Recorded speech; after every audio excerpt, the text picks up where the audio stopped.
Bom dia, iremos dar início à apresentação do seminário de desfile septo nasal, apresentado pelo grupo composto por Ana Luísa Brispios, Carolina Sampaio, Davi Batista e Juliana Garcia. Os tópicos a serem abordados serão estes. Dando introdução ao tema septo nasal, uma estrutura formada por componentes ósseos e cartilaginosos. O desfile septo nasal pode apresentar diferentes manifestações clínicas ou mesmo ser assintomático. O desenvolvimento septo-nasal pode ser influenciado por múltiplos fatores, sejam genéticos ou ambientais, podendo estar relacionado com o período periparto, período gestacional e também a traumatismos, o que é um fator importante. Agora, abordando um pouco de fatores epidemiológicos do desfile septo, foi possível observar poucos estudos relacionados ao tema, com dados discrepantes. Porém, foi observado que a incidência aumenta junto com a idade, evidenciando uma prevalência na população de 60%, sendo a maioria dos acometidos de pessoas do sexo masculino. Isso tem relação direta com o fato de indivíduos do sexo masculino serem acometidos por mais traumatismos. Outra informação importante é observarmos que os desfios anteriores são mais comuns. Isto de acordo com a classificação de Miladina. Os tipos de desfios mais comuns do septo anterior, de acordo com a classificação de Miladina, representados aqui pelos tipos 1, 2 e 6. Porém, se avaliados separadamente, os tipos mais comuns são os tipos 1 e 5. Falando um pouco sobre a anatomia do nariz, ele é o primeiro órgão do sistema respiratório e tem a função de aquecer, umidificar e filtrar o ar que vai passar por todas as vias aéreas até chegar aos pulmões, além da função da olfação. Pode ser dividido, para fins de estudo, em nariz externo e cavidade nasal. O nariz externo é essa parte de formato piramidal projetada anteriormente, que possui uma raiz, um ápice, que é a ponta do nariz, entre eles o dorso e, na sua base, dois orifícios, por onde entra o ar atmosférico, as narinas, que são separadas pela columela e delimitadas lateralmente pela asa do nariz. Essa conformação, que mantém o nariz continuamente aberto, é mantida por uma estrutura óssea, composta superiormente pelo osso nasal e, ao lado dele, o processo frontal da maxila, e uma parte cartilaginosa, onde podemos destacar a cartilagem septal, medialmente, as cartilagens laterais, no terço médio, e, inferiormente, as cartilagens alares, com um ramo lateral e um ramo medial, que formam a asa do nariz. Olhando em maior detalhe para o septo nasal, que é o tema central do nosso trabalho, podemos dividi-lo em uma parte cartilaginosa, que já foi mencionada e pode ser vista novamente aqui em azul, e uma porção óssea, composta pela lâmina perpendicular do osso etmoide superiormente e pelo osso vômer inferiormente. O septo nasal forma, então, a parede medial da cavidade nasal, delimitando as fossas nasais. No interior da estrutura que forma o nariz externo, encontra-se o vestíbulo, que é revestido de pele e contém as vibrisas. A abertura piriforme no crânio separa o vestíbulo da cavidade nasal propriamente dita, formando seu limite anterior.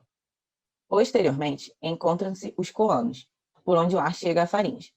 O teto é formado pela cartilagem nasal, osso nasal, parte nasal do osso frontal, lâmina cribiforme do osso etmoide, por onde passa o nervo olfatório, e osso esfenoide. Já o assoalho da cavidade nasal consiste no palato duro, composto pelo processo palatino da maxila e pela lâmina horizontal do osso palatino. Com relação à parede lateral da cavidade nasal, destacam-se três proeminências ósseas: as conchas nasais superior e média, que pertencem ao etmoide, e a concha nasal inferior, que é um osso à parte. Essas estruturas são revestidas de mucosa para aumentar a superfície de contato com o ar e delimitam os meatos nasais superior, médio e inferior. Nessa região superior é onde se encontra a mucosa olfatória. A cavidade nasal se comunica com vários outros espaços para a condução do ar. Nesse trabalho, vale destacar a relação com os seios paranasais, que compreendem os seios esfenoidais, que estão posteriores a esse corte aqui, mas podem ser visualizados nessa figura, os seios frontais, aqui e aqui, os seios maxilares, e aqui, e as células etmoidais, divididas em anteriores, médias e posteriores, que podem ser visualizadas nesse corte mais profundo. Isso será importante para entender alguns sintomas do desvio do septo nasal. O desvio de septo pode ser causado por um distúrbio congênito. A posição fetal, pressão intrauterina e impactos no parto são fatores que podem desencadear esse quadro, ou pode se iniciar na infância. Durante o desenvolvimento dos ossos da face, podem ocorrer microlesões traumáticas, como nesta imagem, que alteram o padrão de crescimento da cartilagem septal, levando ao domínio do crescimento de um lado sobre o outro. Isso causa o desvio. Também pode ser causado por aumento das conchas nasais inferiores, devido à rinite alérgica, processos inflamatórios ou infecciosos e a respiração bucal. Nesse vídeo, vamos mostrar o mecanismo da respiração bucal, mas as complicações ocorrem em todas as etiologias. A passagem de ar pela cavidade bucal de forma contínua exerce pressão sobre o palato, que se eleva. Assim, também ocorre a elevação do assoalho do nariz, diminuindo o espaço para o crescimento do septo. O septo, sob pressão, cresce desviado.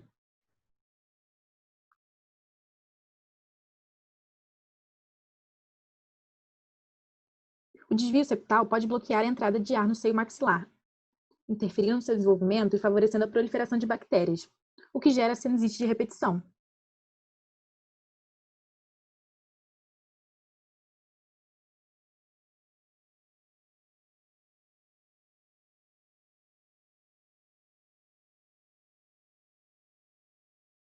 Também pode ocorrer a hipertrofia da concha nasal inferior.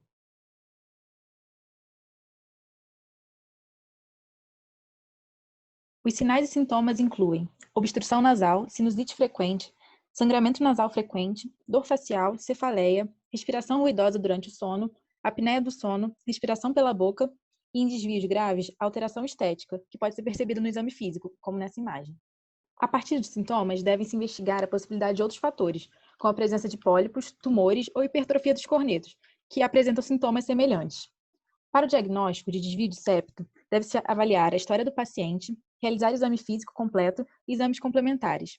O principal exame para confirmar o diagnóstico é a tomografia computadorizada dos seios da face, mas também é utilizada a nasofibrolaringoscopia, em que é feita a visualização da região interna do nariz, faringe e laringe, para avaliar a mucosa e sua turgidez.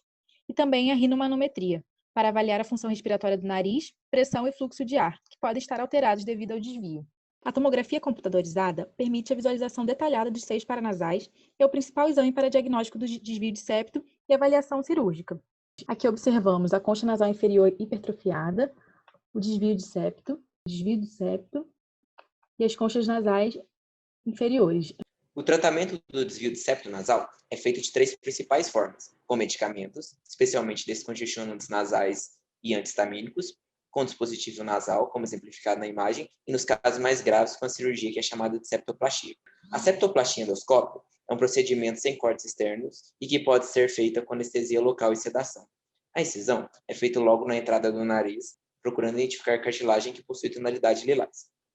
Após encontrar cartilagem, inicia os deslocamentos em direção à lâmina perpendicular do etimoide e posteriormente ao vômer, sempre tomando cuidado com o tecido mole. Após os deslocamentos, começa-se as condrotomias, que são os cortes de cartilagem. Primeiramente a 2 mm da incisão da mucosa para evitar perfurações do septo nasal e depois 2 mm posteriormente à lâmina perpendicular do etimoide. Após as condrotomias anterior e posterior, é feita a condrotomia superior, ligando as duas outras, fazendo em seguida a retiragem da cartilagem do bolsão. Cartilagem essa muito importante na utilização como enxerto de rinoplastias. Em seguida, desloca-se o restante da cartilagem de ambos os lados e com um instrumento chamado dismidocal é retirado o restante da cartilagem. Em seguida, retira-se o porão posterior do vômer, tanto porção óssea como a porção cartilaginosa, para evitar que se dê um sequestro ósseo, que pode desencadear em um abscesso cirúrgico. Nessas imagens, temos a visualização das narinas após a septoplastia. Na segunda imagem, que é pós-cirúrgica, vemos como fica melhor visualizado o corneto médio e as cloanas. Nessa foto, vemos uma tomografia comparando após 6 meses da septoplastia, os seios maxilares esquerdo e as células etimoidais ipsilaterais, onde especificamente em C e D são imagens pós-operatórias onde evidenciamos normeração de 3 estruturas. A comparado a C e B comparado a D.